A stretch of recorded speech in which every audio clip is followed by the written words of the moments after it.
The Dick Morris Show. Entertaining and informative on the Red Apple Podcast Network. Hi, welcome back to the Dick Morris and Doug DiPirro Show, sponsored by the Patriot Gold Group. Good morning, good afternoon, Dick Morris. Hey, did you see J.D. Vance wins the poll for the presidential, thing,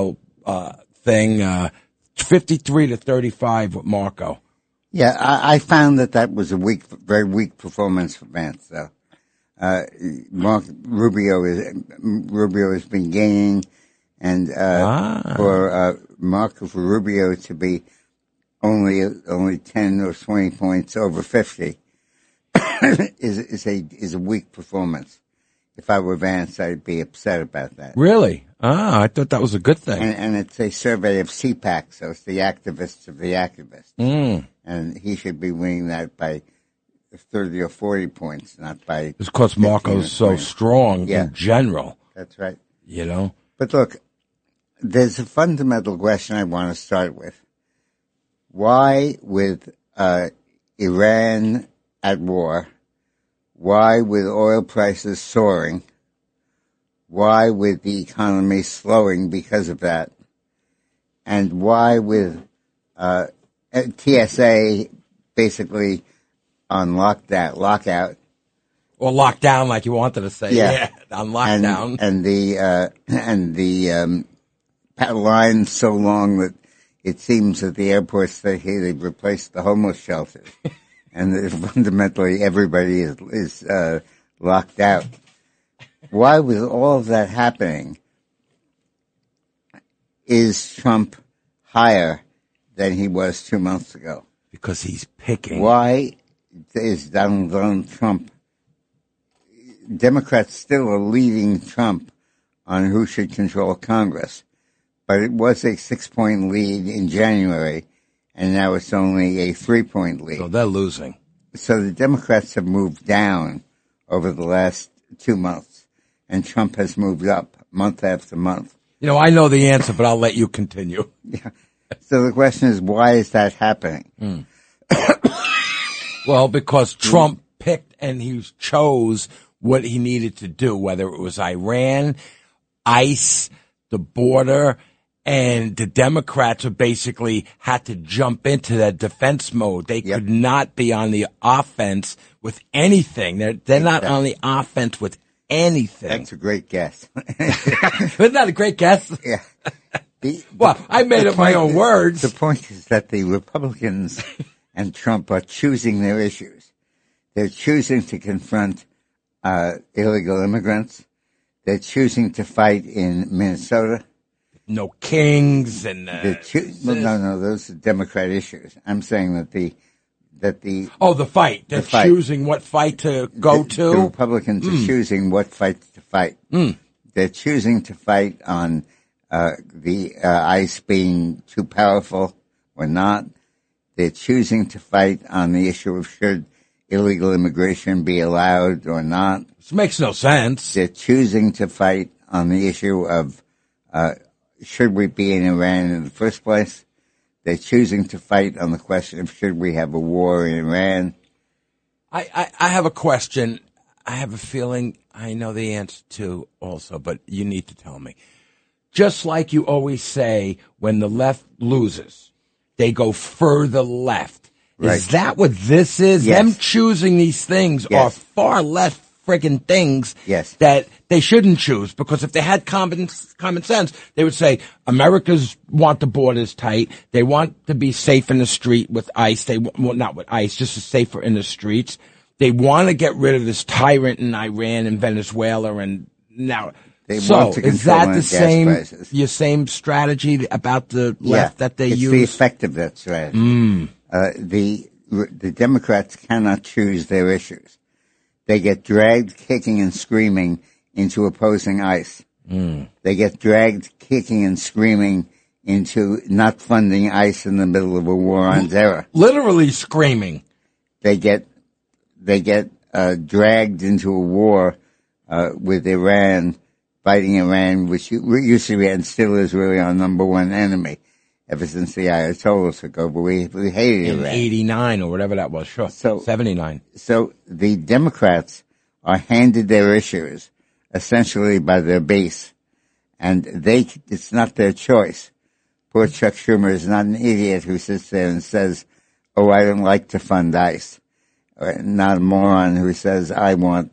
Wait, what are you saying Chuckles is doing? It's not a moron or an idiot saying, I want to fight against ICE. So why he's doing it? Because his base is forcing him to do it. The far left base. Yes, exactly. And the far left is basically saying, these are your issues. All right, hold on. Hold on, I have to ask this. So, I get that. And Chuckles is going with his far left base. That's really not his base, is it? But anyway, so you're telling me that he's going to go with the far left base, but he's not thinking about the party itself. And why? Because he wants to get reelected. I don't get why he would go with that. Decision. He sits at the table and he gets told what issues to use. Why and how, if he's the leader? Because he doesn't have the power over his caucus. Why? Because the caucus has moved way to the left of him. And if he puts his foot down and tries to stall it, kick him he'll out. get thrown out. So basically in the morning of any strategy meeting, the first session is not what issues shall we fight against the Republicans on, because he doesn't have that power. He doesn't have that choice. What's the first issue? The first issue for him is, where are we being dragged into? What fights do we have to fight because our base is making us fight it? How do I keep my seat or my ass? Yeah, more like the latter. Yeah. Whereas when the Republicans and Trump sit down at the board and say, what issues do we want? They say, well, we want to control Iran. We want to stop illegal immigrants from staying in the country. Yeah, but hold on one second. Overall, what issues? How do we keep America safe? How do we keep America prosperous? But let's be specific about it. Specific, right. And the Republicans can sit and choose. We want to fight to promote ICE and stop illegal immigrants from staying in the country. We want to stop long lines at the airports. We want to, this is the Republicans speaking. We want the economy to be doing better, to be doing okay. And they have the luxury of choosing what issues they want. The Republicans, sure. On what issues they will act. The Democrats and Schumer do not have that luxury. Sure.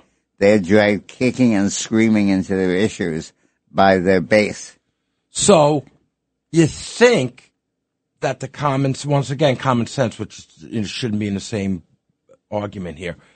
Common sense for the Democrats would be, all right, we're kicking, we're screaming, we're doing, and this is because of the far left, the far left base. I don't like to call it the base because it's the far left, but okay, the far left base, right? You think they would say, we're not going to win any of this crap. Let's try to talk to these guys. This Trump guy is pretty powerful. Yeah, but that's like the mob boss on the block. You become friends with him. Hi, how you doing? But if they do that, and they try to make friends with Trump on they're going to lose their far left. The left is going to lose. Sure. Well, the far left is going to, they're going to lose that. They will lose that far left base. And that's their primary. And that's themselves. And that's themselves their getting essence. Into the race. So there's a conundrum. It's as if the media, which is covering politics, does not have a channel dial. It just has a volume dial. Right. They can't switch say loud or soft. Interesting. It can't say fight here, but don't fight there. Right. You have to fight every place. Every place the far left tells you to fight. And just raise the volume. And that also means every place Donald Trump chooses to fight. Because Trump knows that if he raises his volume, they will raise their volume, and that will cut everybody off the air. And, I say this a lot, and you could definitely argue this point with me, but I don't believe, I know that he does. I know that Trump looks at things and says, they're going to lose with this. I'm going to do this. They're going to lose. But I truly believe in my heart, knowing the guy and being in his company 100 million times, that he really first says, what do I do? How do I make this work? But, and then it turns out to be a good thing. Yeah, that's true. I really believe, I don't think he sits back and says, How do I beat them? How do I, my legacy? Hey, all that is fine, but the issue is what comes out. Right. And the point is that the Republicans are hurting themselves, are helping themselves with each fight, and the Democrats are hurting themselves with each fight. Amazing. So when there's a fight over TSA, the Democrats have to take a left-wing position of screw TSA, don't provide it with funding, and don't give it any power. And when they're confronted with the issue of what will we do about higher gas prices, the Democrats essentially are forced to say we have to put up with higher gas prices, and we can't. We'll skip that. It's better to say that when the Democrats sit and choose their issues, they choose TSA, they choose You mean defunding TSA? Defunding TSA. Mm-hmm. They choose not fighting the war in Iran. The SAFE Act, not letting people They vote. choose the SAFE Act. We don't need identity to vote. They choose positions that ultimately screw them up. And they do that not because they're not in charge. Well, let me ask you a question. What do you think? I know you probably know it. Is the percentage of that far left, that crazy far left, that's controlling this? Yeah, are they 20% of the It's not party? important. I don't know, but it's not that important because they don't win with the majority. They win with the volume, win with noise, the volume That's control, right. And drowning everybody else. Wow, and intimidating everybody else. Wow. Remember in history, the word communist used to be Bolshevik. And Bolshevik meant minority. The majority were the Mensheviks, who were opposed to the Russian Revolution, opposed to communism, opposed to Lenin. And the Mensheviks were defeated by the Bolsheviks. So this is not a primary system where the Democrats are dragged to the left because they choose to be. This is a revolutionary situation where they move to the left because they have to, because their base is requiring them to. Wow. And Trump can choose his issues by choosing what issues to face the left on and make the left move to the left. Make the left unable to win. You know how you have your insights? I just had an insight. This is like the little baby kids that say, and the parents want to go to dinner, and they want to go to nice Smith & Walensky, steakhouse, and the kids, I want to go to McDonald's, and you go to McDonald's. Yeah. That's right. Exactly. That's my insight. He has these intellectual insights. I have, It's true. The way Doug's head is through the cheeseburger. Or women and dogs.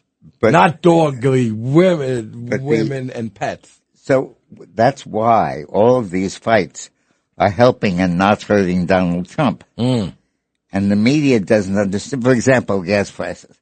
Why is Trump not suffering badly now because of high gas prices? Because we all decided the big issue was affordability and cost of living. Well, there's nothing that hits that more than the price of gas. But he's not suffering from that. And the reason he's not is that the American public wants him to fight that fight. They say, okay, we've got a big fight. We've got a big enemy, Iran. We want Trump to defeat Iran. We don't want to have to screw around with Iran for the next 30 years. We know that he's not going to stay in this fight. He'll back out and let Netanyahu continue. He's not going to. I think people know that, so that price is going to come down. That's true. They know that. You're asking me a question. You don't know. They know that it's temporary. You're right about that. This is like Brandon Gill when he asks in Congress. He asks somebody a question and he just answers it. So you're my Brandon. So Trump understands these are fights that he wants. Mm-hmm. He understands that he wants the Democrats to stand up and say disempower and defund ICE. Then he understands that. Interesting. That Trump wants the Democrats to say we want long lines at the airport. So he could show the contrast between him and them. And the Democrats, it's not that they don't fight on the issues they want. It's they don't have the power to choose the issues they want. Because the far left drags them kicking and screaming into fights that make them look very bad. Literally screaming. They're plenty stupid. They're plenty irrelevant, irresponsible. But that's not why the Democrats are waging these fights. They're waging these fights because they have no choice, because their base is forcing them to do that. So, yeah, hold on. So you don't think there's going to be a point, there may have to be a point they're going to lose that party completely.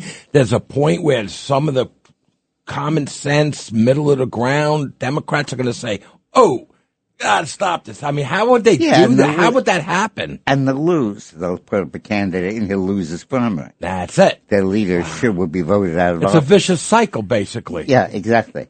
And it's a dog going after his tail. Well, it's worse than that because he eats the tail and eats himself. They're eating themselves. You're right. But the point is that the Democrats are not getting to choose their issues. So they're amazing. Fighting against ICE not because they choose to, not because they think everything was horrible in Minneapolis, but because they have no other choice. Wow. Their base wants them to do that fight. They're fighting against the fight in Iran. They're fighting against the war in Iran, not because they oppose the war in Iran, but because they know the public supports it. But their base is making them oppose it. Wow. And they follow it along. You know, it's funny, just what you're saying. It's the same as when you have an argument with someone on the left, and they'll come to me because I'm on the show, and I'll give them that, or I'll just talk about anything. Doesn't matter.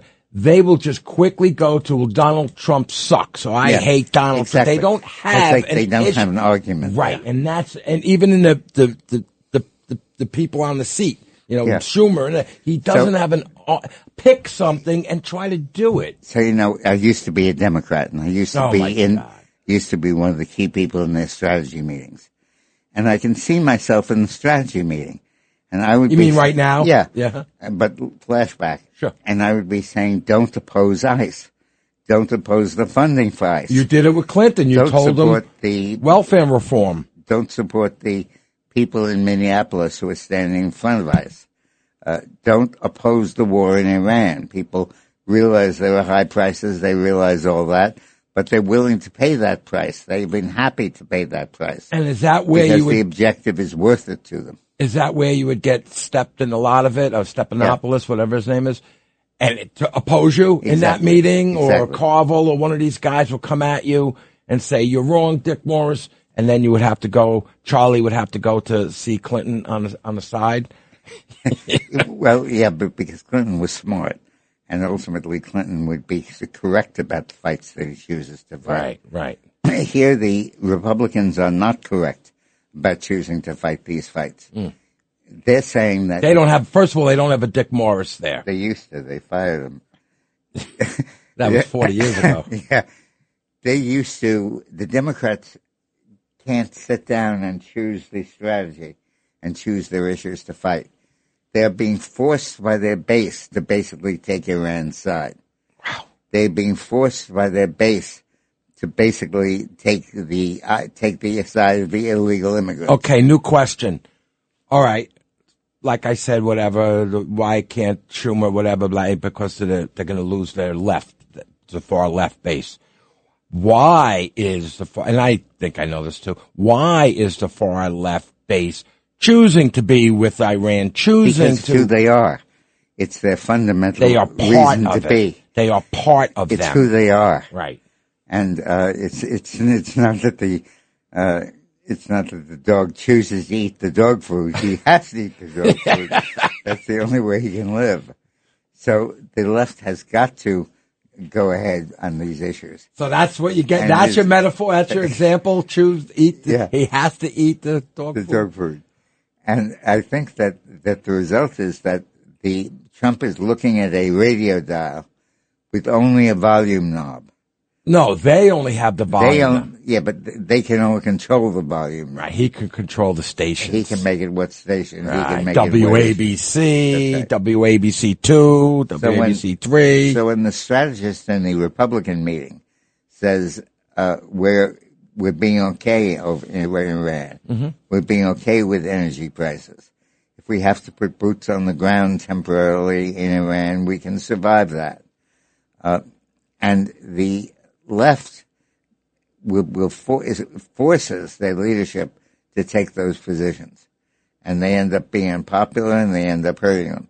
That's why with energy prices rising, with all of those problems happening, with riots about ICE, with no King's marches, and all of those issues, Trump and the Republicans are gaining and the Democrats are losing, because those are not fights the Democrats want. They're fights the Democrats are being forced to fight by their base. And talking about fights, I went by some bunch of no Kings morons. They're all 80 years old, 70 years old, a bunch of old people. Who are they going to fight? Yeah. I went by, and of course I have to open my mouth. I'm in a convertible. Trump, number one. And I usually don't do that, because if I'm in my cool car, I want to do that because it's noticeable and I don't want them throwing something at. Then I go to jail. But they're all old people. I don't understand. There was no young kids, a couple, but, 30 people standing there, and, 25 of them were just old, over 60s. So take this first point with this summary. The reason the Democrats are being hurt by the chaos they are creating is these are not fights that they have chosen to foment, right, and not fights they have chosen. They're fights that have been forced upon them by their base, and their inability to control their base and tell their base what to fight over. Their base is controlling them. Yeah, and whereas President Trump doesn't let anybody tell him what to fight. Nobody. He does. Well, Melania, absolutely. He decides what he's going to fight and who he's going to fight. And by choosing the correct issues, he's insulating from any damage. Awesome. All right, we got to take a break. And when we get back, I don't know what we're going to do. The Dick Morris Show on the Red Apple Podcast Network.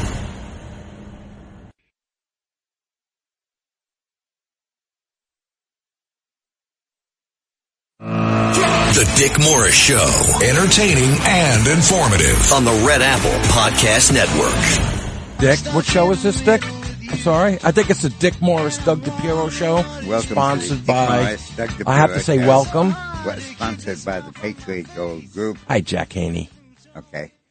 So let's go to on the rocks. Hi, Roxanna Maria. Are you there? Hi, Doug. Hi, Dick. Good morning. How are you? How you doing, Oh, Rox? good. How are you doing? Good. What you got today, Rox? Well, today, since we're going with On news this of day. today, Mhm. right? I'll start with "There Never Was a Good War or a Bad Peace" by Benjamin Franklin. Today, 53 years ago, the final United States combat troops came home, marking the end of the direct U.S. military involvement in the conflict of Vietnam. It is an emotional day for many Americans. Yes, our country was divided. Yes, there were anti-war demonstrations and slogans. Yes, many dodged the draft. But what is the difference in the divisions of then in our country's protests and now? One thought came to mind. Regardless of what side you took, it was a passionate belief because of your love of the United States of America. This was the common ground. We all loved our country. And so here we are. Today, the attacks on Iran have created a deeper divide, but not for the same reasons. For grossly uninformed Americans are wanting to replace our democracy with extreme Islamic law, a Sharia law that tortures women and children into obedience, giving rights to even kill them. These groups of sympathizers are blinded by proposed propaganda. And yes, this is a most serious issue. President Trump's actions was to eliminate imminent threats from the Iranian regime, nuclear weapons. The Democrats have rooted for defeat from day one.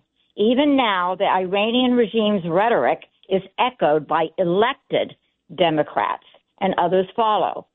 They screamed of the killings in Gaza, but because it was Donald Trump going into Iran, the 32,000 lives massacred, not a word, silenced. In retrospect, the biggest mistake American presidents have made in the past was not taking the words of the enemy serious. The Iranian regime for decades has been saying death to America, death to Israel, consistently pursuing a nuclear weapon. Donald Trump is the first president to take the words of the enemy seriously enough and prevent this from ever happening. The difference between, let's say, North Korea getting a nuclear weapon and Iran. Well, North Korea would want it so we don't attack them for prevention. But if Iran had a nuclear weapon, they would use it to bring about the apocalypse. The truth is, these radical Shiite groups, primarily Iran's axis of resistance, they view the United States as the chief source of evil. And in their teachings, they must be confronted until a final apocalyptic victory against the United States, period. My final thoughts, that as Americans, we all need to stand behind our commander-in-chief. It's common sense that there's strength in unification, and we need that now more than ever. Yes, we are at a crossroads, but be it known, always do right. This will gratify some people and astonish the rest. That was quoted by Mark Twain. And yes, Mr. President, please continue to astonish us. And may God bless you, and may God bless us all. Excellent. Excellent. Boy, that's great. Yeah. I like the contrast she used with North Korea and Iran. Iran wants to, they don't care if they die. North Korea doesn't want to die, so that's their defense mechanism. Right. Iran, this is not a defense mechanism. This is a caliphate. Right. You know what I mean? That was a great contrast. This has been in the planning for decades and decades and decades, and it's not something to take lightly. And he actually is, in history, the first president to actually do something about it. You're so right that so many presidents just looked at it and said, oh, the axis of evil, and it did nothing. Now, even the Ayatollah had written 6,000 words, I believe, on attacking the U.S., and it was just ignored. And then we had 9/11. So, I mean, Donald Trump, President Trump, listens. And you know what? Also on this date, or close to it, you had the Exxon Valdez this is spill. A date in history, and I enjoy talking with Rock about history and her perspective on it. When was the Exxon Valdez oil spill? March 24th, 1989. Yeah. In what do you call it? Prince William Sound, Alaska. Okay, so 1989.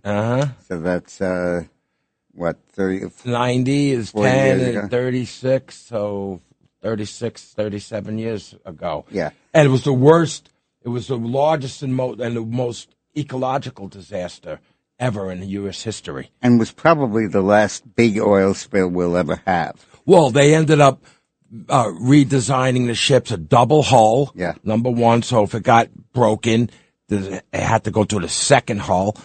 And I remember this, I watched a lot, what was going on. Some guy invented, or he had it in his, in his shop, type of powder, sand, something that he put on the oil, and it coagulated the oil, and then they were actually able to dredge it up with nets or whatever they used, right? It was a great development, invention, whatever it was, and how they cleaned the oil off the birds. Remember the birds on the shore that you'd see with the oil? But the reason that it's relevant now is that we need to look at how history has functioned to understand where we are today, in Roxanne's words. Before Exxon Valdez, our ships were very vulnerable to oil spills. Our coastline was hostage, really. And since then, oil drilling offshore ended. We still had some of it in the Gulf of America, formerly the Gulf of Mexico, but basically all of our oil has come from fracking, from on-land sources. And offshore oil has been minimal in the extent it went on in the United States. And that which it was tucked away in Alaska. Now, but then we had Exxon Valdez. And that created a gigantic problem, which is how do we protect our wildlife? How do we protect our environment? And still get and still get the oil. Yeah, still have gasoline. And as a result of that, we were able to get the oil we need, invent a new technology, fracking, which basically replaced offshore drilling, and it still gives us the oil that we needed. And that's how it works in a democracy. That's how it should work in the United States. The way it did work. And capitalism and, that type of thing. Yeah. And it's not a question that the capitalists are evil or that the government is evil or that the oil companies are just mindlessly pursuing profits without paying attention to the damage. If you look at the Exxon Valdez and the reaction to it as a case study, you see how good democracies make progress. You see how good democracies respond to problems with creative solutions and end up moving on. Well, I'll say this. If a business can figure out how to make big money with electric cars and different alternative energy, they'll do it. They just haven't figured it out. Technology hasn't caught up yet with the capitalism part. When it does, and it is, and it will, and it is happening, it'll be here. It'll be here. I think it's called hydrogen. Hydrogen. Yeah. Hydro. Yeah. Right. Rox, were you going to say something, Ron? Hydrogen. Yeah. I was. You're right. I didn't know if you could still hear me or not. But it did lead to the legislation in 1990, the Oil Pollution Act. And also, Exxon did pay $3.5 billion in the cleanup, and went along with helping all that change. And also, Bill Clinton had if we started with the Hudson River, had the Environmental Clean Act or something. That was Clinton. I'm sorry, Roxanne. It was 1990. It was more of Robert Kennedy, but Right. He was knocking on doors in Ossining, New York. Yeah. So let me, that is true. Let me give you an anecdote that's kind of funny about that. During the Clinton administration, I was meeting constantly with a representative of the Saudi Arabian monarchy and a guy named Abdul Rahman El Asir. And he was I used to call him Abrak. And he was the political consultant for the King of Saudi Arabia, the King of Morocco, and various other representatives of the old royal families that used to control the Middle East. And he stayed in touch with me. After Exxon Valdez, he called me and he said, there's an opportunity here for Clinton. You guys have to have double hulling on your tankers. Oh, he's the one that brought that? And all of your tankers are single hulled. Mm-hmm. And the only country that has the industrial capacity to do the double hulling is South Korea. And the country that will decide who gets to do it is Saudi Arabia and Morocco. Mm-mm. So what if we give that contract to the United States and we go to the American shipyards and we say, if you double hull your tankers, we will buy our oil through you. Yeah. And everybody agreed with that. It was a wonderful move. And then it didn't happen. You know why? Oh, yeah. Because Al Gore was vice president. And he stopped me in the stairway one day and he said, you're pushing for the double hulling, right? Yes. And you're pushing for Saudi Arabia to go ahead and do it. And the U.S. I said, yep. And he said, well, somebody is going to call you before a congressional committee and say, why are you doing that? Why are you benefiting the oil companies? Why are you giving them this franchise? And the to help the ecology, and the answer you can give, the best answer you could give is, well, I want to get Clinton reelected, and I want the industrial addition of the double hulling the tankers. Sure. In fact, win-win. In fact, Abrak told me, you tell me where you want the tankers built. Mm-hmm. We need 10 of them. You tell me what states you want them in. And I sat there with a map with Bill Clinton, mm-hmm. figuring where we wanted this to take place. And the irony of it was that the number one place would be, the number one place would be Houston. Right. And we did that in part because it was essential for our carrying Texas. And what happened? And we were all set to do it. In fact, I'm sorry, not Houston, San Diego, California. Yeah. And we ended up not doing it because Gore said, don't. They'll kill you in the streets. What a moron. You'll have to explain why you're helping Saudi Arabia. I said, we're not. We're helping America. Yeah. And he said, it'll be the same thing. And wildlife. It'll be the same thing. So who ended up doing it? I don't even know. Countries throughout the world. Oh, wasn't even us. Yeah, then. It wasn't even us. Oh, my God. In fact, Clinton... Political bull. Clinton at one point said the Republicans are going to hold a convention in San Diego this year. And I want to put up a sign, welcome to San Diego, where the tankers are being built. Right. Because of President Bill Clinton. Right. That would have been good. And that never happened. You know what? Also, I would have said, you can't do it in Texas. Come on, guys. Where are we going to launch them? Right. But I tell that story because ultimately democracy works. And ultimately we were able to continue offshore drilling. We were able to replace offshore drilling. And we were able to replace and protect the wildlife. All right. That was great. When we get back... Yeah, that was very interesting. Can I leave you with a little quote? Yes, we got to take a break, but go, Rock. Do it. It was ahead of his time. Roosevelt, 1908, said, the wildlife and its habitat cannot speak, so we must and we will. Nice. That's Imagine Theodore that. Roosevelt, yeah. Yes, Theodore Roosevelt. Right. Yeah. Correct. They can quack. The Museum of Natural History, they took down his statue. Oh, is Trump going to get that statue back? I don't know. I forgot. We forgot to ask him. Yeah. Right. But Roxanne, they can't speak, but they can quack. Yeah. Duck! As a matter of fact, all the new leaders in Iran... Thank you, guys. Thank you so much. All Bye-bye. the new leaders in Iran are going to be ducks. You know why? Because they're killing them all. Duck! When we get back.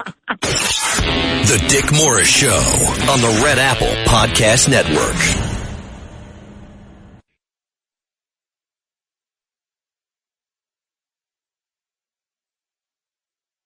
The Dick Morris Show, entertaining and informative on the Red Apple Podcast Network. You know, welcome to the Dick Morris and Doug DiPirro Show, sponsored by the Patriot Gold Group. I'm looking at the calls that came in, and there's a particularly interesting one from Mike in St. James. He says, if Trump tries to enforce voter ID, how can the Democrats stop it? How you doing, Mike? Talk to us about that, Mike. What's your question? That would be it. Is Mike on? Yes. Hello, Doug. Hey, Mike. Hi. How are you? And Donald. Doug and Dick, sorry. If Donald tries to enforce voter ID by executive order, won't the Democrats find a judge to stop him immediately? That's what they're going to do. They're going to try that, but your question raises a really important point. I don't think they're going to be able to do that.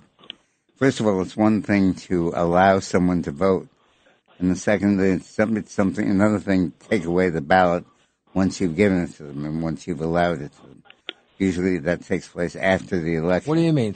What are you talking about? Well, let's say Trump passes the voter ID law, the SAFE Act, sure. And the courts rule that you have to have the voter ID in order to vote. Sure. How would they ever change that? And the answer is you really can't. Right. Because it's one thing to stop someone from voting who is illegal. It's quite something else to block someone who's legal from voting. And that would be a really interesting thing. Yes, but Dick, if Congress doesn't pass the SAVE Act and Donald uses the executive order to enforce voter ID, won't the Democrats find a judge to stop him immediately? Yeah, but there are almost 1,000 district court judges, and then there are the appellate courts, and there's a point at which they will not allow people to be denied the right to vote. And I think that your question, though, is anticipating the developments.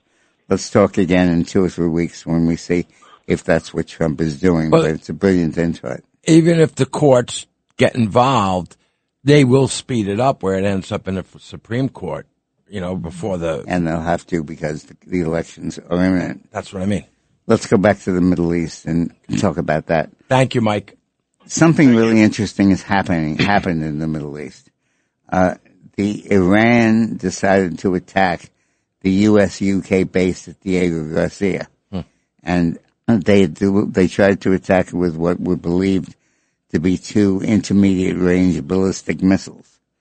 But the missiles didn't make it. One failed in flight, and the other may have been intercepted by the U.S.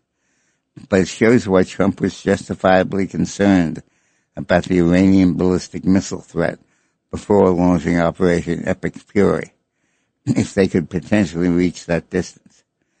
It was a crazy miscalculation by Iran, and we haven't spent a lot of time talking about it.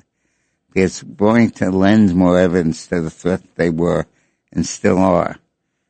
All this isn't being missed by our allies, who've been slow to come around when Trump called upon them to ensure shipping moving safely through the Strait of Hormuz. He put on some pressure and 6 allies joined the coalition and put out a statement against Iran. And they said they would commit to working to ensure the safety in the strait. Then Trump ratcheted the pressure up, and now 22 have done it. They joined. 22 have joined. Right. Amazing. The growing list, which now includes NATO members, came after Trump ripped NATO for acting like cowards. The president said they complain about high oil prices, but they're forced to pay. But they don't. They don't want to help open the strait. Open. And ultimately, what Trump has done with this war going on is that he's forced the moderate Arab states, Qatar, Dubai, Kuwait, Oman, various Middle Eastern states, many of which were monarchies and some which still are, to get actively involved as partners with Israel and with the United States in opposing Iran. And Iran has forced that by making these bases and these missiles and these weapons legitimate targets. And the result is that he's accomplished the goal of the Abraham Accords, which is that to make these Middle Eastern countries side with Israel and side with the United States. Well, he had a lot of help from Iran by them willy-nilly plopping some bombs over into other countries that they didn't have, the embassies. Exactly. Well, what are they doing? You know what I mean? Well, Iran went around, it was almost like hissy fit. Yeah, it was a hissy fit. Do everything they could to anyone they could reach, because they couldn't do what they really wanted to complain about, which is the Ayatollah getting killed. And they couldn't complain about that because they couldn't do anything about that. So they went in attacking everyone they could reach and claiming that was progress.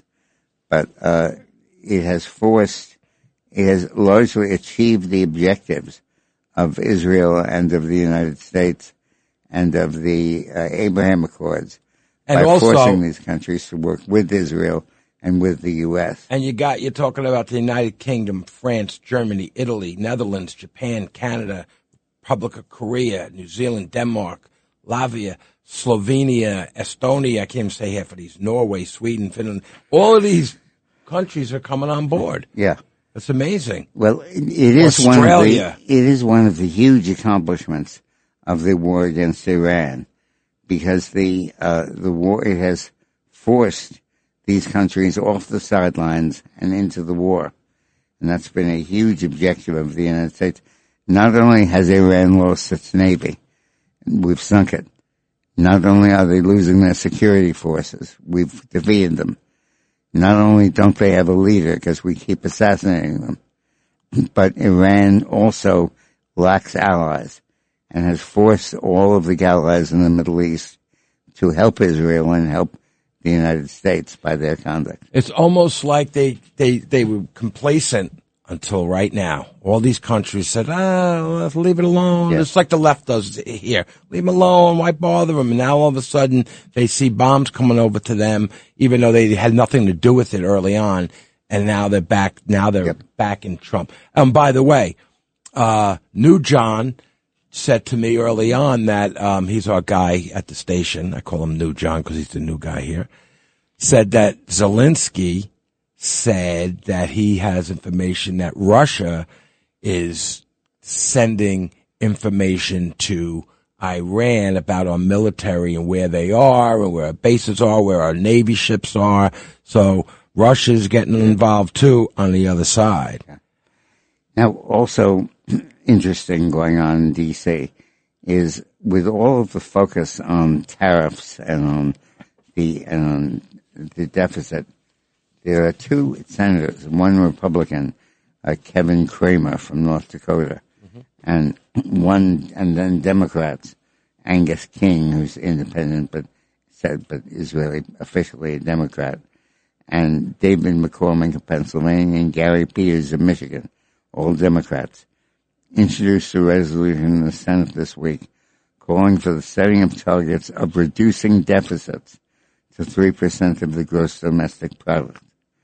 The resolution resembles the House version introduced by Democrats and Republicans, calling for a 3% target in the deficits. In the same sense that the Fed has set up a 2% target for inflation, they're saying we need to have a 3% target in deficit reduction. Like he said, with debt approaching record levels and interest costs exploding, there is finally real momentum behind the idea of bringing out our deficits down to a reasonable level. There's now support for 3% GDP deficit target in both parties. That's the key. And there we go. So that's pretty important.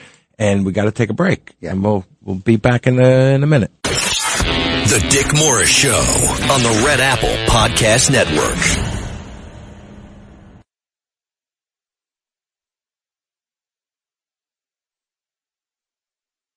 The Dick Morris Show, entertaining and informative on the Red Apple Podcast Network. Welcome back to the Dick Morris and Doug DiPirro Show. We're sponsored by the Patriot Gold Group. Boy, if there are any people in the world that are entitled to get a drink, it's the people in Minnesota after what they had put their Wait, was that the commercial about the was that Minnesota? Yeah. I wasn't listening to the commercial. Yeah.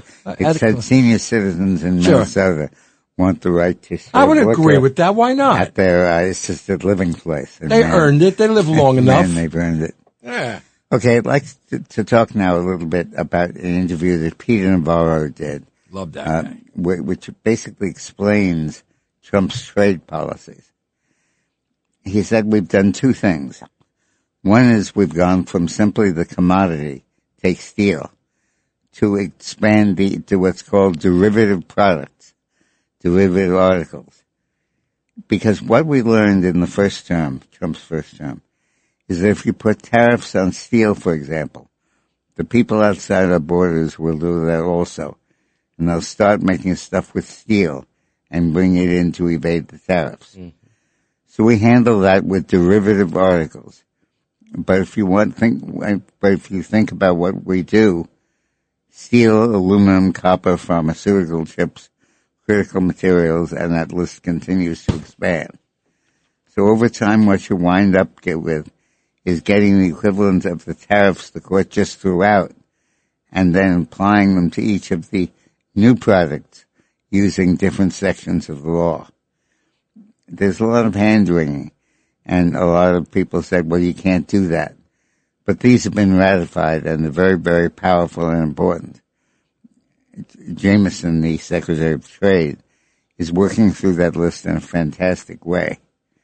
So, whereas the Supreme Court said you can't use the problems in the global economic system to enforce the tariffs, what we're doing in the U.S. now is we're saying, oh, we're not doing that. We're just talking about steel and specific commodities.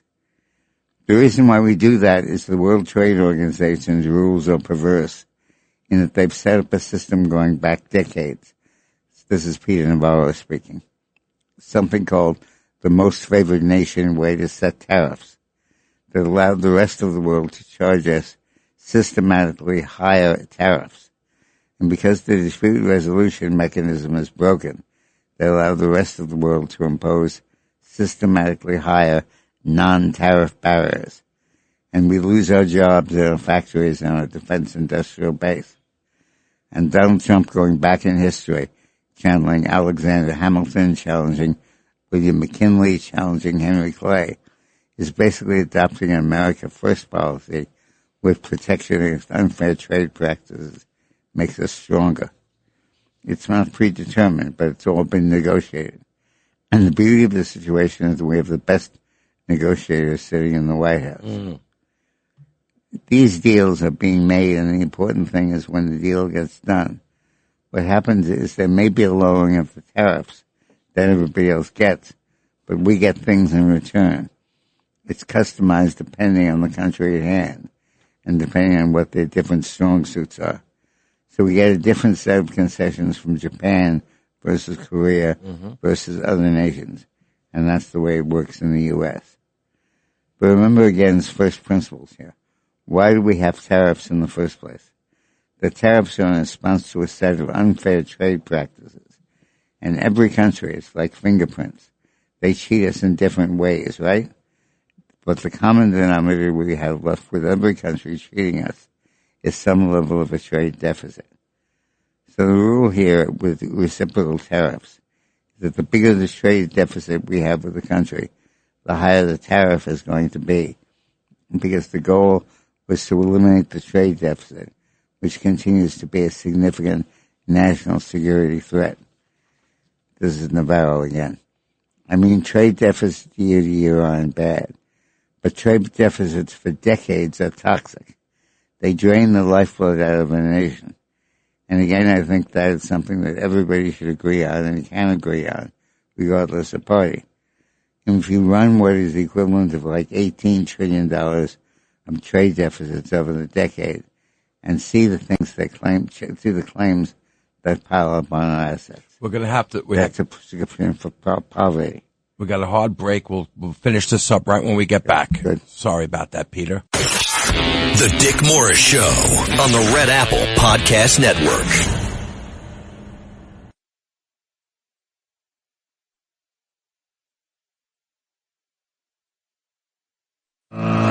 The Dick Morris Show, entertaining and informative on the Red Apple Podcast Network. So in the last segment, we spoke about how the Democrats don't have the choice of issues. They have issues forced upon them by their left-wing base, and they end up taking positions that look ridiculous and are ridiculous. Yeah. And ultimately, when the Democrats talk, they're costing themselves votes, because they're not taking positions that are thought out politically.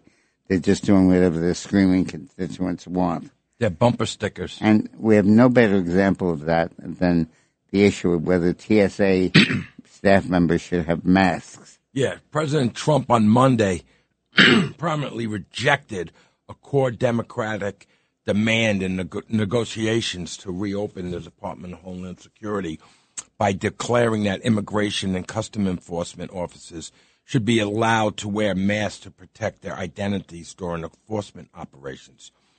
Trump's declaration on Truth Social that he is a big proponent of ICE wearing masks as they search for and are forced to deal with hardened criminals. That may derail any prospect of getting a deal with Democrats this week to reopen the Department of Homeland Security, as Democrats have insisted that ICE officers be prohibited from wearing a mask. Yeah, so they can dox them and all what they like to do, those creepy people. Trump blamed Biden and Kamala Harris, Biden's border czar, for letting more than 10 million migrants into the country during their 4 years in office. The president clarified, however, that he would not want ICE officers to wear masks if they were deployed in airports. So he's got his common sense, and he's realistic about life and things.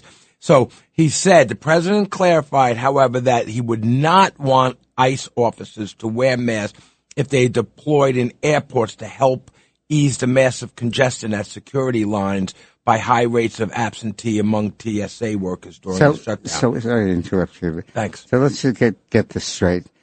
2 people, maybe 3 people, are killed during anti-immigration protests, largely funded and orchestrated by illegal immigrants and people who are using them to get political cover. Sure.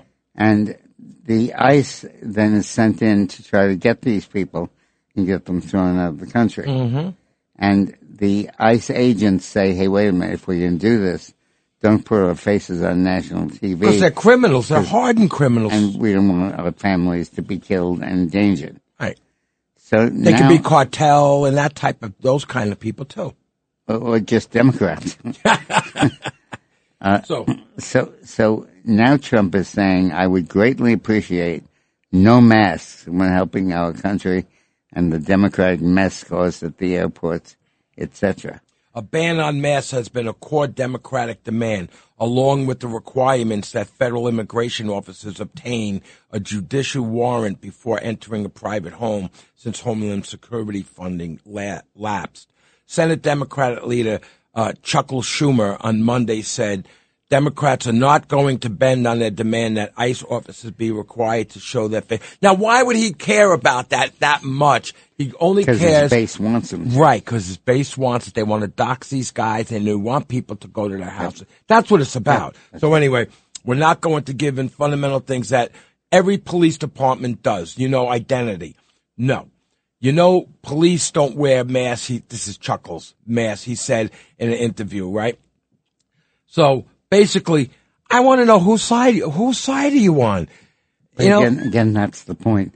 The Democrats have maneuvered themselves to the point where they're basically anti-American. They're right. They're just not on our side. And it's becoming increasingly evident to people that the common sense provisions to protect the American people are contrary to what the Democrats are pushing. So I have to believe this party is really going to fall apart completely. It has to, because there's got to be a lot of Democrats sitting there that say, I want my country safe. I want my children to go to school. I don't want a teacher taking my son and making him a girl, that kind of thing. There's got to be a lot of Democrats that think that. They're not voicing their opinion, that's for sure. They're staying back. And they don't shape party strategy. They don't shape, once again. So when the Democratic Party figures out what to fund and what not to, what to keep open and what not to, it is not thinking about the needs of the American people. Horrible. It's thinking about the needs of its political base and its supporters. And to get voted back in. And it's evident in the positions that they're taking. Unbelievable. Really unbelievable. All they care about, I want my job back. I don't care if kids get hurt or whatever happens. This is sickness. What you got? The anti-income tax people have been spending time this weekend figuring out which states are leaving, which states are people leaving, and which are they relocating to. Everyone take a guess. The big blue states are getting blown out of interstate competition. 9 of the 10 states that lost the most money were blue states, starting, of course, with New York and California. We compared the tax rates of the loser states with the winner states. The weighted average tax rate on the rich in the 10 loser states is 10%. The average in the destination states is under 2%. Wow. Since these high tax rates are directed at billionaires, that means Daddy Warbucks saves $70 million each year by just getting out of high tax blue states. Daddy Warbucks. And that calls to mind the campaign being waged by Betsy McCaughey in Connecticut to get Connecticut to repeal its state income tax. And it's another piece of evidence that shows that the thing that the state can do about its economic problems more than anything else is stop having an Hey, Matt Bohr, do we have Betsy on the line yet? We're going to have Betsy call in. All right. Call in, Betsy. Okay. Now, while the rich people in the country are being forced to, are fleeing to states that do not have an income tax, it turns out that half of the immigrants in the U.S. are on welfare. Huh. When we include earned income tax credit or the additional child tax credit, welfare use among immigrant households, welfare use among immigrant households surged to 50.4%, according to the Center for Immigration Studies. To put this figure into perspective, only 31% of U.S.-born households take advantage of corresponding welfare programs. Wow. The CIS, so 30% of the people on welfare are immigrants, and 31% of the people on welfare are. So this just proves some of my point I make when we go over these things, that this is their incentive to come through that border and come to this country. That's a big incentive for 54% of them. Yeah. That's their incentive to. The CAS study examined welfare use among hospitals headed by non-citizens and by country. The findings show major variation between countries of origin, and a major contributor to welfare use hinged on educational attainment, not on unwillingness to work. What does that mean? What matters is income, the number of dependents, and sometimes assets, not employment. Of course, employers do not see the costs created by allowing large numbers of less educated workers because the difference is diffuse. But that does make the cost any less real. The non-citizen households most likely to use welfare include 87% of Afghanis, 78% of the Dominican Republic, 77% of Guatemala. Wow. On the other end of the spectrum, immigrant households with the lowest welfare use, including Korea at 30%, the UK at 25%, and India at 19%. However, this analysis, like others going back decades, has found that for many countries and regions, this is not the case. The CIS study follows an increasing crackdown on not only illegal immigration, but also welfare use by otherwise legal foreigners. So, increasingly we're seeing that it is not only lax borders and the failure to enforce the borders and the failure to deport illegal immigrants. It's also the subsidies that are given to illegal immigrants by our policies and denied to people who are legal. And it's interesting that it is only in the last couple of months that the immigration authorities have been able to consider welfare use as a criterion for whether or not they let people into the country. Meaning if someone's coming into the country and they don't have, well, how would they figure that out? No one has a job coming into the country. I was about to say. Well, they're on welfare. No, how do they obtain this information? How do they know the person's going to go on welfare coming through the border? Is that what you just said a minute ago? No, I'm not. No, it's not.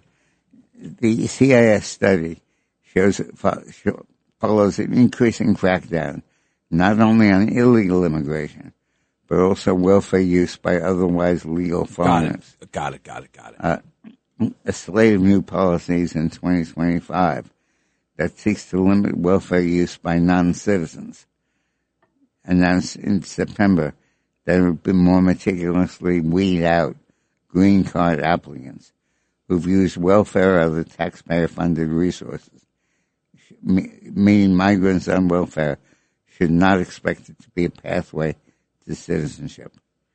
Just a week ago, the AID, the immigration people, declared they would not only consider a foreign national's absence of misconduct during the citizenship application, but also factor in their positive attributes to society.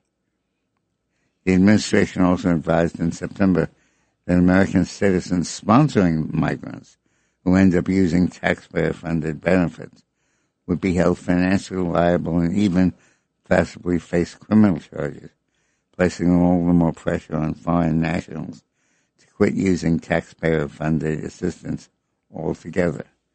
It's crucial for sponsors and aliens to meet the financial obligations and not push financial burdens on the American people. It shouldn't happen.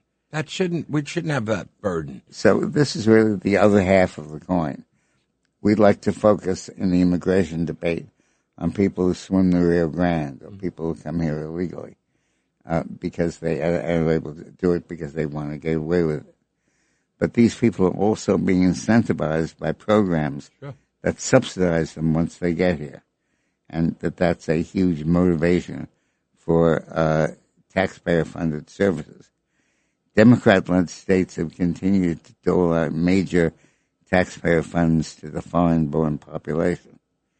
California leaders, for example, have been pushing to restore full Medi-Cal coverage for illegal immigrants over 19, and a Colorado program providing health care for pregnant illegal immigrants is costing the state more than 7 times its projections. So this is really the other front in the war on illegal immigration.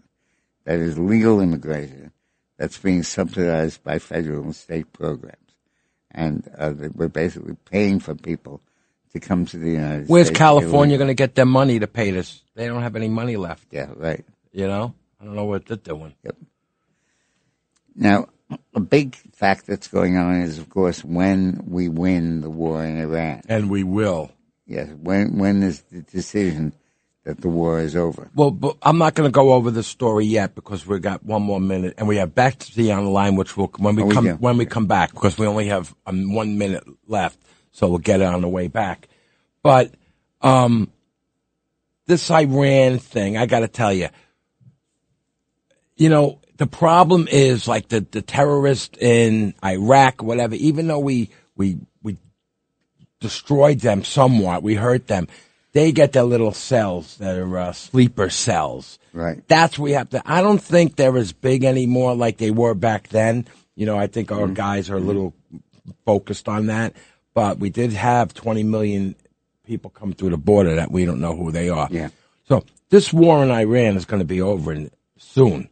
And like I said, Trump backs out and lets Netanyahu go for it. And then when he needs them, he'll bring our troops in. Now, I don't think he's going to put troops. They're talking about putting troops. They got a plan for putting troops on the ground. That's his plan. That's what Trump does. He puts a plan together. That doesn't mean he's going to do it. And that doesn't mean he probably even said, I'm not doing this, but let's get the guys ready just in case this, that. That's what Trump does. Our guys are not going on the ground. And that's what I believe. Are we ready to take a break? We're going to take a break, and when we come back, Betsy McCaughey. Yay, axe to tax. The Dick Morris Show on the Red Apple Podcast Network.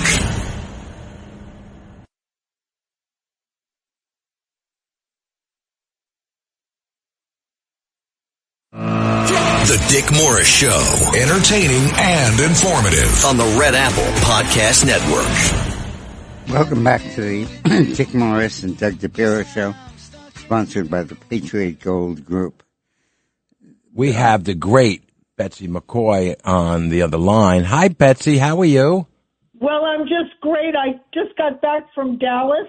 I spent the weekend with CPAC, that wonderful organization that supports and endorses and cheers for conservative Americans supporting our most fundamental values, the Bill of Rights, zeroing out income taxes, and strength abroad. And that's what you want to do with Connecticut, correct? That's right. I am going to eliminate the state income tax.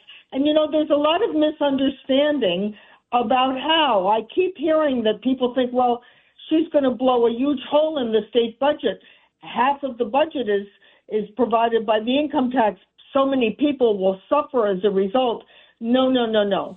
I'm doing it exactly the way other states have successfully zeroed out their income taxes without hardship. The law will say that spending remains even, but any increase in revenues brought into the state will be reserved for one purpose only. No new programs, no new spending. It will be used to cut the tax lower and lower till it hits zero. So this is not an austerity program where you blow a big hole in the state budget. This is a growth program. It depends on growing the economy. How can people get to your account and fund you? What do they have to do? You have an email? Oh, yes. Come to my website, Betsy2026.com, BETSY 2026.com. You can read the plan there. It's just 2.5 pages. It reviews how successfully this has been done in a range of states across the U.S., South Carolina being the most recent. Nobody would consider that state a backwater with a lot of hardships. In fact, many Connecticut people and New York people move to South Carolina. A metaphor just occurred to me. Read the plan, and you can also donate there. The maximum donation, $340, but whatever you want to donate, it will go toward making Connecticut the tax haven of the Northeast. Think Florida without the palm trees. You know, your proposal here about how to go about axing the tax and getting rid of the income tax at the state level in Connecticut is a little bit like surgery. You administer the painkiller first, and then you cut out the organ and you do whatever you have to do. You don't start by opening the guy up and make him have agonizing pain. Very good. Very good, Dick Morris. That's why we got him, right, Betsy? You administer the anesthetic first. And the anesthetic is that we take the money that's being used now for everything, and we apply that first to killing the pain of getting rid of the income tax. And then once we've killed the pain, we proceed with the cancer, whatever surgery we're doing. Wow. Well, that's right. This is exactly how it's been done. I'm going to read off the names of these states. You wouldn't believe how many states are doing this, but Mississippi, Kentucky, South Carolina, they're all, and many more, are all going towards zero. And what happens is once you announce that your state intends to eliminate the income tax, business activity picks up right away. Companies move in. Business startups surge. In fact, the president's own Council of Economic Advisors, right in the White House, says in a report that just came out that if Connecticut eliminates the income tax, business startups in the state will increase by as much as 25% the first year. Think about that. Think of all the people listening who have dreamed of starting a business. It will make it possible. What model do you like or prefer of this?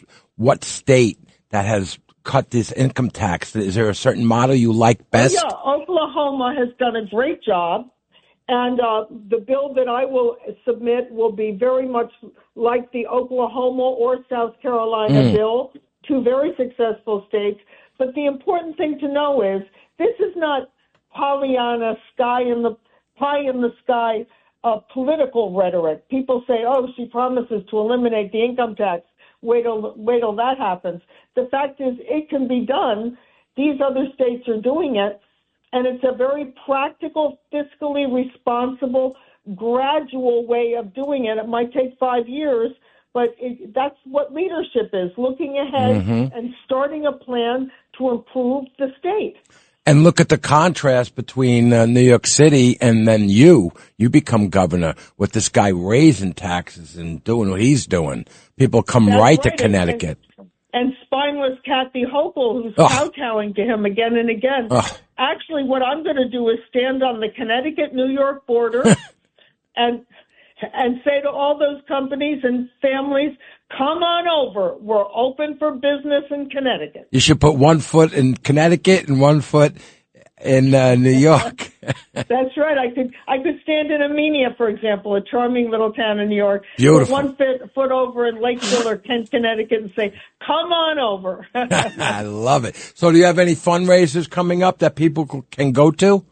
Well, fundraisers, I'm going to be all over the state this week. In Madison, Connecticut on Wednesday, Trumbull, Connecticut on Tuesday, New Canaan, Connecticut on Monday. I'm out every night, not always raising money, sometimes just talking to the folks and getting input on what we need to do in our state. But I'm out every night all over the state. The easiest way to donate, if you want to donate to support the elimination of the income tax, come to Betsy2026.com. Betsy2026.com. Oh, I can't wait. Thank you, Betsy. Thank you so much, Great Betsy. Job. Now, thank you. Thank you. Senator Lindsey Graham of South Carolina, who is really one of the strongest supporters of Trump, has a take on what's happening as a result of the Iraq war. So he says he says regime is about to fall, and then Iran made a fatal mistake in widening the war to attack Arab allies against Iran. He says that it's no longer the world versus Iran, but it's the Arab world versus Iran. That's interesting, huh? There's a doorway to regional peace. The doorway to regional peace is open now that we have allies in the Arab world. He says that we have been at war with Iran for 50 years. We are right for hitting Iran while we still can, and that we can now and must act. Once again, Trump needed to do this thing. You get all these morons that say, oh, look what he's doing. Whatever they say. He's a king. He's a warmonger. I don't know what they say. I don't care. But he had to do. Could you imagine? I think would be in trouble right about now if he didn't do this. Well, I think the key thing is that Trump has maneuvered the Democratic Party into supporting Iran. No, I think Iran, you mean in supporting, the Democratic Party. Oh, right. Yeah. Supporting Iran. Yeah. He's taken our worst enemy for 50 years and made it the Democratic Party's chief ally. Unbelievable. And the Democratic Party is closing down the ICE stations and all of that. And Trump, opening the border. And Trump didn't have to go after all these other countries to ally with us. Iran did it by blowing stuff up in their little countries. Right. I mean, obviously he did a lot to pull them in, but Iran certainly helped. And one of the things that Trump has done and not gotten a lot of credit for, but he deserves it, is the government, the U.S. government, and particularly the Department of Education. They say the Department of Education says enhanced identity verification blocked more than $1 billion in attempted federal student aid fraud in 2025. Officials reported nearly 150,000 suspect identities surfaced in early of June 2025. The free application for federal student aid, FAFSA, whatever, submissions as international rings and hotbot networks targeted the system. New rules require government photo ID verification either in person or by live video before flagged aid can be dispersed. Borrowers still face rising scam attempts as policy shifts and deadlines create confusion that criminals exploit. I'm sure the Dems will call this racist, I'm sure, with the ID thing, right? $1 billion blocked, but the real story is how easy the old system was to game. The Education Department, December 25, announced credited 2025 stepped up identity verification prevention with more than $1 billion in attempted student aid fraud. Officials described international fraud rings and AI-powered bots exploiting weak points in the FAFSA pipeline. The administration contrasts its approach with prior practices that verified identity for fewer than 1% of applicants. That gap, the department argues, left the front door open for organized, repeatable theft. The numbers offered by the department illustrate the scope of the problem it says it inherited. Investigators previously found nearly $90 million in aid was fraudulently dispersed, including more than $30 million tied to deceased individuals and more than $40 million linked to companies using automated bots. You know, that's funny. They always say artist gets richer and richer as it gets older. When I die, I'm really going to be rich. These people that are dead, right? So I'm curious. I'm wondering if 1 billion, what was the number? $1 billion, you got 30 million, 40 million, $1 billion, right? Do you think it's from the tens of millions of people scamming, or you think there's a couple individuals that got the big numbers? You know, like, I don't know what that is. I think it's a real growth industry. And I think groups like the Somalian refugees are organized and using that. So few people are getting hundreds of millions of dollars in their pockets. It's not like everyone's getting $1 million or 500,000. You know, a lot of people. It looks like this could be a groups of people, small groups. Wow. Now, Trump has a new diplomatic strategy with Iran. Negotiate or die. I love this. Remember how Iran denied that any discussions were going on with the U.S. after Trump revealed that they were actually happening? There are no talks with the U.S., which is sending messages through different mediators. The exchange of messages through mediators does not mean negotiation is not taking place. What it does mean is that nobody's willing to say that they're negotiating because they don't want to get killed. They don't want to be on the target list for the next assassination attempt. Right. There's been unnecessary speculation in the media regarding peace talks and end to an ongoing conflict in the Middle East. In reality, U.S.-Iran indirect talks are taking place through messages being relayed by Pakistan. In this context, the United States has shared 15 points being deliberated upon Iran. Brotherly countries of Turkey, Egypt, amongst others, are also extending their support to this initiative. Pakistan remains fully committed to promoting peace and continues to make every effort to ensure stability in the region. Trump confirms they are negotiating, by the way, and they want to make a deal so badly, but they're afraid to say it because they will be killed by their own people. They're also afraid they'll be killed by us. But he didn't mention that the U.S. had been given an oily gift of letting a slew of oil tankers through the strait in the process of negotiation. That would both be a sign of goodwill and confirmation that the folks he is talking are, in fact, the ones in power. As to who is involved in negotiation, one is clearly Arachi. I think that's how you say his name, right? Arachi. Since the Pakistani minister tags him in his tweet. But the other one's named is allegedly one we reported before, Mohammed Ghalibaf, the parliament speaker. The Wall Street Journal reported that these two have been temporarily given reprieve. This is great. Have been temporarily given a reprieve for 4 or 5 days from being eliminated because they were involved in negotiations. This is not because the terrorists in Iran are killing their own negotiators. They said it's because when they name the negotiators, they get killed by Israel and the United States. I hear that. Well, I'll continue afterwards. Pakistani source told them that Israeli and have coordinates on both of them, but hold off for that reason, that they don't want to kill them because of negotiations. You might understand why that might lend to the desire of those Iranian leaders to make a deal, because if you don't, that very temporary reprieve goes away. Israeli and the U.S. have shown they are very accurate in leader takes that. I see Netanyahu saying, okay, this one, that one, they're going after ducks right now because the only people that can, duck!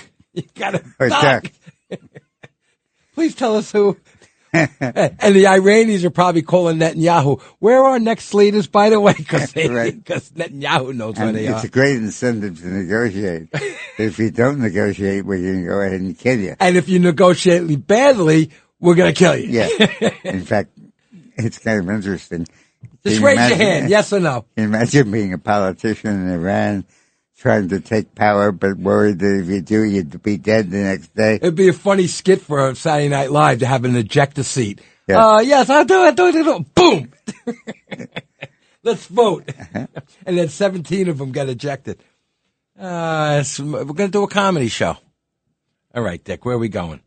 I think you did that one already, yeah. Dick. Let's go to this one. Now, Trump is to pay TSA workers. Mm-hmm.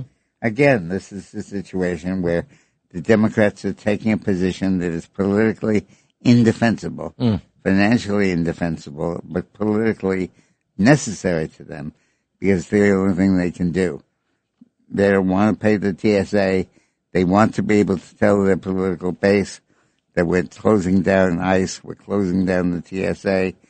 But when the lines extend out the door and you can't get a flight and you can't come into or out of your airport, and the waiting terminal is increasingly like a homeless shelter, it becomes clear that the policies the Democrats are pursuing are policies their own base hates. You know, we talked about this in the beginning of the show. I hope most people listening heard the beginning where you talked about this, how the left chuckles, you know, is listening to the left base. And you call it the base. I call it the left base. It just doesn't sound like that base is real. It's the left base. But what you said earlier about them just having to listen, like Chuckles has to listen to these people, whether it's right or wrong, or if he thinks just so they get the nomination, they get back in. Yeah. And we always assume that when the Democrats take crazy positions, it's because they're crazy. It's not.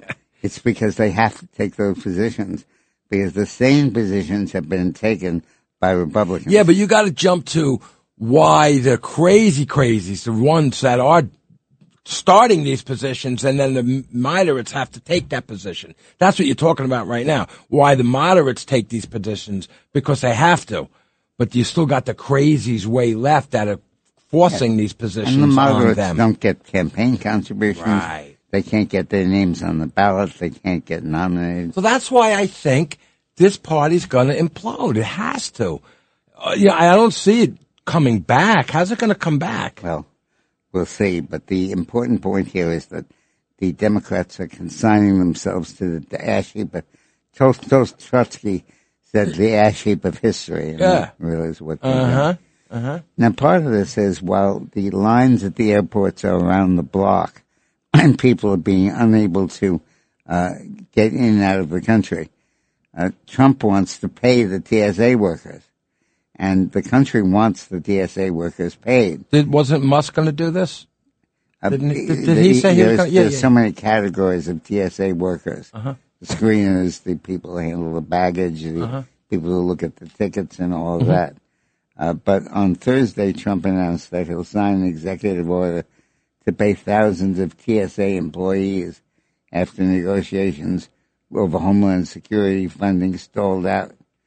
Because the Democrats have been recklessly creating a true national crisis, I'm using my authorities under the law to protect our great country, as I will always do. Let me ask you this, Dick. So the hold off on the pay of the TSA people, that's retroactive, though, right? We're only talking retroactive. Right. Yeah. I'm just saying, once the budget gets paid, whatever they have to do, they get their money in their pocket, whatever that was held, right? Maybe. What do you mean maybe? It would depend on what the law says. Were they laid off during this period? Are they able to come back on the payroll? We're not clear about that. Got it. Interesting. Well, we have to take a break anyway. So when we get back, we're going to talk about men and women's sports. The Dick Morris Show on the Red Apple Podcast Network.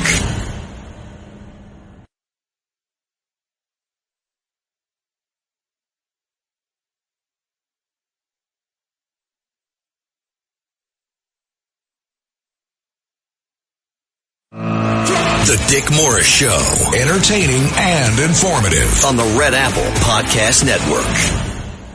You know, I'm watching on television these rallies.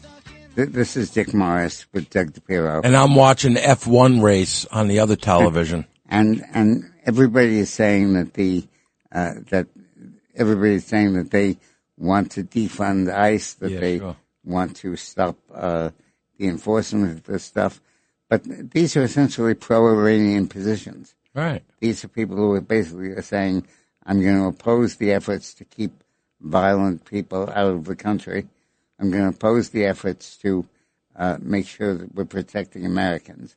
And their positions are so illogical and so self-destructive. I don't even think the rioters really know what they're rioting about half the time. You know, I was watching this woman, young girl, on our side, conservative. She goes to different events. You know, she goes to a block party or a block thing, vendors, and they don't like her. So they're coming up to her, get out of here, you got to leave here. She goes, I just want to talk about, doesn't matter. It's a lot of different things. ICE and the borders and this and that. No, you got to get out. We're going to call the police. So she goes, so you want to defund the police? Yes, but you want to call the police on me now. And you want open borders, but you're telling me this party you're having outside in public, this is your area and I have to leave that area. It was exactly the contrast in what she was doing. It was amazing. So you want to defund the police, but you want to call the police on me. And you want me to leave this section that you're working out of. Right. Because there's a border. They just don't make sense. Yeah. So anyway, we're going to talk about men and women's sports. The International Olympic Committee announced Thursday that female identifying male athletes will no longer be eligible for the women's field, prioritizing fairness over inclusion in a daunting but not unexpected blow to the gender identity movement. The committee said participation in individual and team sports will be restricted to biological females. As this is the idea that I'm reading. This freaks me out. Restricted to biological females as determined by a one-time SRY sex test, which can be accomplished with a cheek swab, whatever. The policy change, which reverses the committee's 22-year-old stance. I don't realize it was that long. 22-year-old stance letting athletes compete based on gender identity will be in place for the 28 Los Angeles Olympics. I can't believe it's 22 years that this has been going on. I thought it was like, 5 or 6 recent. Amazing. Thank God, finally. And then the blue states have the worst roads at the highest cost, and I'm going to tell you why I believe this. Speaking of the left coast, people are fleeing the big blue states, not just because of the oppressive taxes, but because incompetent state government. The latest Reason Foundation rankings of state highway system performance finds only vast rural Alaska has a worse performing road system than California, Washington State, and New York. I don't have to go through that. How does California manage to have the worst roads in the continental U.S. with the highest gas taxes? On the other hand of the spectrum are the top 10. This is how California and the blue states keep the people in. They make the roads so bad they can't drive out. They can't leave. They can't, right. No bridges. They can't. A report by Laffer Associates has found that it costs 50% more to build a mile of road in California than in Texas because of regulations.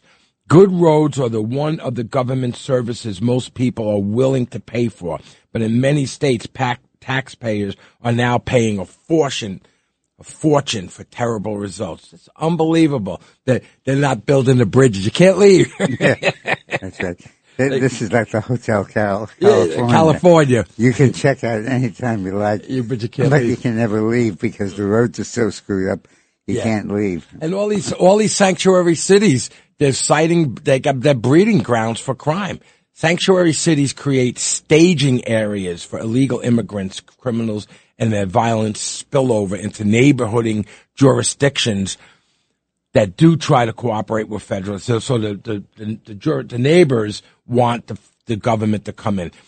The staff report shared first with the Washington Times cataloged the slope of resistance and the cost borne by taxpayers for the resistors and the set of groundwork for new legislation Congress would pass. Among the calls were for bills stripping sanctuaries of federal money and requiring proactive information shared with U.S. Immigration and Customs Enforcement.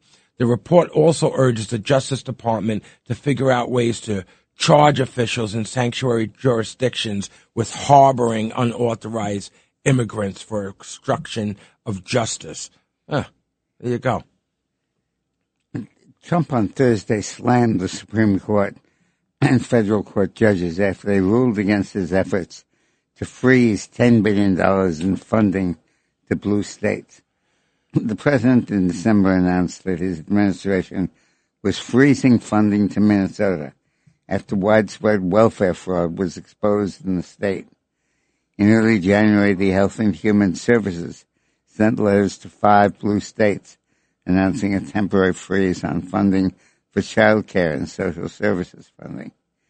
During a cabinet meeting at the White House, Trump told reporters about how people discovered rampant waste and fraud in Minnesota. I just saw something that the nursing home business and the daycare centers in particular. They went and inspected them in Minnesota, and they didn't exist.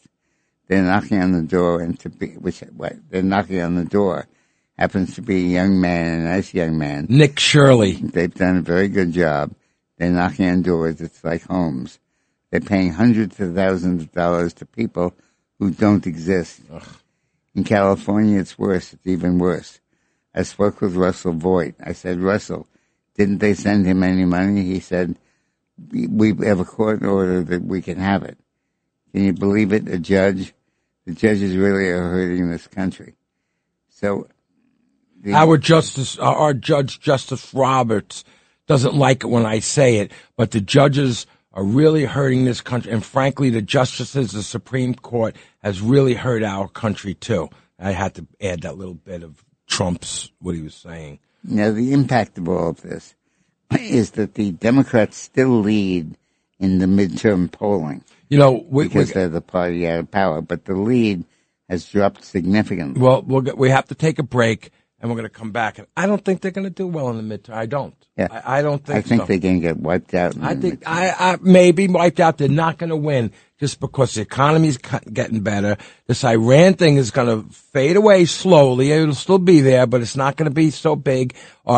Gas prices will come down. We got to take a break, and when we come back, we're going to talk about this. The Dick Morris Show on the Red Apple Podcast Network.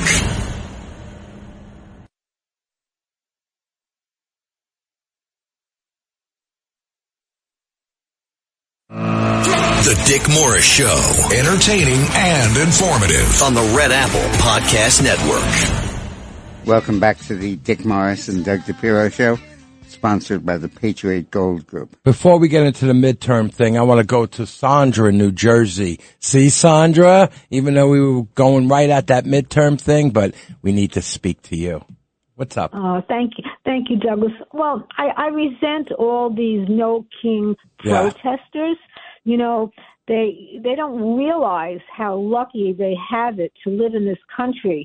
I can't tell you what goes on in other countries. You might know, but they have to be grateful for what we have, and they're just trying to imply that Trump is the king. He is the greatest president we ever had, and I believe that these 500 groups have banded together to push communism here, and it's backed by China.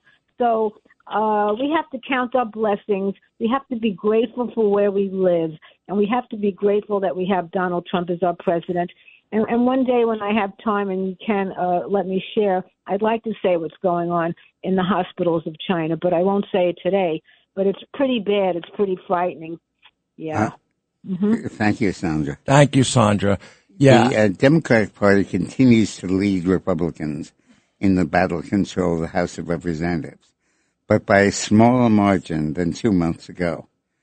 The latest Rasmussen National Poll and Online Survey finds that if the U.S. elections for Congress were held today, 45% of likely U.S. voters would vote Democrat and 42% would vote Republican.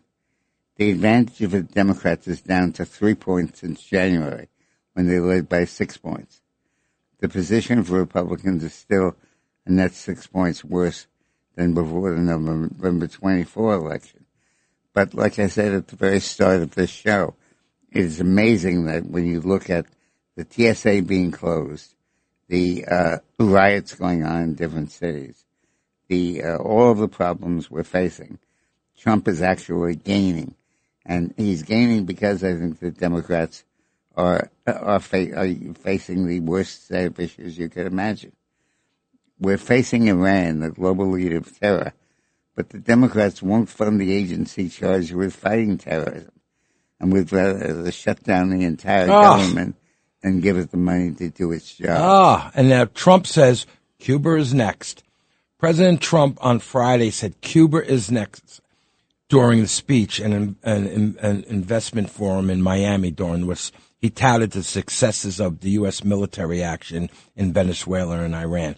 While the president did not specify what precisely he plans to do with the island nation, he has frequently said he believes the government in Havana, facing a severe economic crisis, is on the verge of collapse. His administration has opened up negotiations with elements of Cuba's leadership.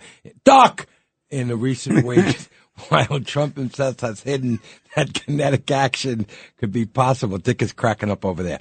If you guys don't laugh, it doesn't matter. I got Dick laughing. This is Trump. I built this great military. I said, you'll never have to use it, but sometimes you have to use it. And Cuba is next, by the way. Trump told the conference on Friday. But pretend I didn't say that. Pretend I didn't. He's funny. Cuban President Miguel Diaz-Canel, do you say Canal or Canal, has acknowledged that the country is in talks with the U.S. in a bid to avert potential military confrontation. Cuba's economy has been battered by disruptions in oil imports, which it relies on to run power plants and transportation. Prior to the U.S. operation captured now deposed Venezuela leader Nicolas Maduro in January. Venezuela had provided much of Cuba's oil, but Caracas' new government, under pressure from Washington, has ended those shipments. So there you go. You talk about it's amazing to see the United States take over Cuba without force, without necessary force. You know, we got 2 minutes, and this is a great story. Okay. Trump enrolls 4 million kids in the Trump account. The parents of more than 4 million American children, this is so great, American children have signed up for Trump accounts while filing their 2025 tax return. The early surge in participation displays strong support for one of Trump's signature economic initiatives. According to the IRS data reviewed by the Examiner, more than 4 million children have already been listed for the accounts, including nearly 1 million newborns eligible for $1,000 federal seed investment. The accounts were created under Trump's Big Beautiful. Newborns between 2025 and 28 receive a direct $1,000 contribution. So children can participate with the initial seed funding. Treasury Secretary Percent said touted the rapid adoption is evident that the program resonates with working families. Of course it does. Basically what this does is it gives them purpose. You know, kids are going to be in the system. They're going to have some money in an account. You sure the babies, the newborns, are not scamming us and using the money for welfare. They're such racist. Yeah, using for drugs. You know what? As an artist growing up, I was always on a roller coaster ride. I made great money by the hour. Back in 79, I was making $100 an hour. But you work 1 hour a week, you're not making any money. So I always saw up and down and up and down. This puts kids with a bank account and stuff they want to do. And we gotta take a break. I'm gonna take a break. We're done with the show. You know, they automatically feel purpose. I just want to quote what Percent said. This is a singular moment in economic history that could make every American a stakeholder in the nation's prosperity. With Trump accounts, every American child is eligible to receive a $1,000 contribution immediately invested in an index fund. So Trump is literally creating not a new middle class, but a new working middle class. Right. And he's empowering them, too. When they're 16, 17, and they start to see 5,000, 10,000, that's empowerment for this. We have to go. Dick Morris, it was an honor to be here with you. Thank you, Roxana, for the On the Rocks thing. Thank you, Rock. Bye-bye. Bye-bye, Roxana. Honor to be here, Dick Morris. Bye-bye. Bye-bye. Okay, bye-bye. No. Goodbye. Bye-bye. No. Bye-bye. Bye-bye. Okay, bye-bye. Bye-bye. Bye. Okay, bye-bye. Bye. Bye-bye. Thanks for listening to The Dick Morris Show. You can hear The Dick Morris Show Sundays at noon. If you like the podcast, share it with your friends and listen anytime at WABCRadio.com and download the WABC Radio app. Hit that subscribe button on all major podcast platforms. Plus, follow WABC on social on Instagram, TikTok, Facebook, and X. See you next time for a new episode so you never have to wonder. What the heck is going on here?